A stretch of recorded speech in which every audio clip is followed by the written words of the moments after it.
August 17, 2008.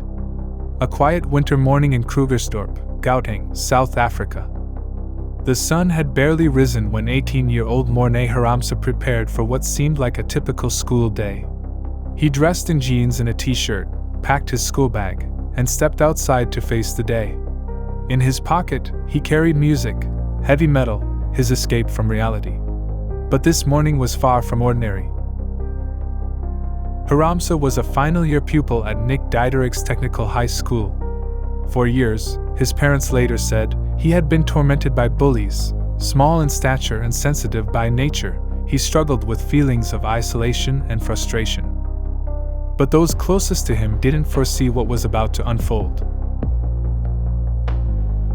Shortly after arriving on campus, Haramsa removed from his bag a 60-centimeter samurai sword, often described as a katana, and donned a mask resembling those worn by members of his favorite band.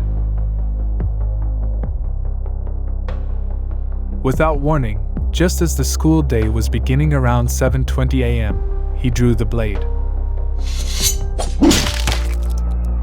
In the crowded corridors and classrooms, his first target was 16-year-old Jacques Pretorius. The attack was sudden and fatal.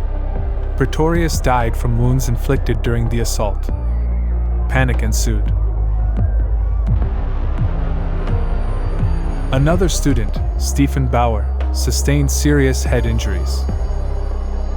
Two school groundskeepers, Joseph Kodeseng and Simon Manamila, rushed to intervene and were also seriously wounded. All survived and were taken to hospital.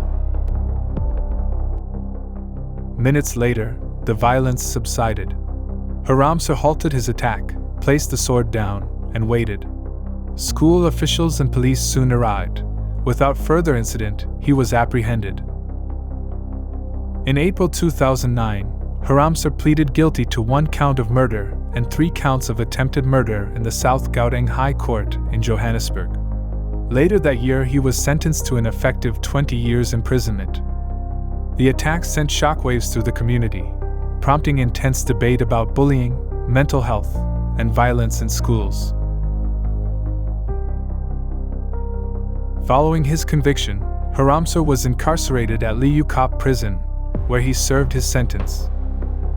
In March 2022, after serving his minimum detention period, Haramsa was granted parole under strict conditions by the South African Parole Board. His release sparked controversy and discussion about rehabilitation, safety, and justice. What's your perspective on this chilling case? Thanks so much for watching. Which story or video do you want to see next? Drop your ideas in the comments, smash that like button, hit subscribe, and we'll catch you in the next one.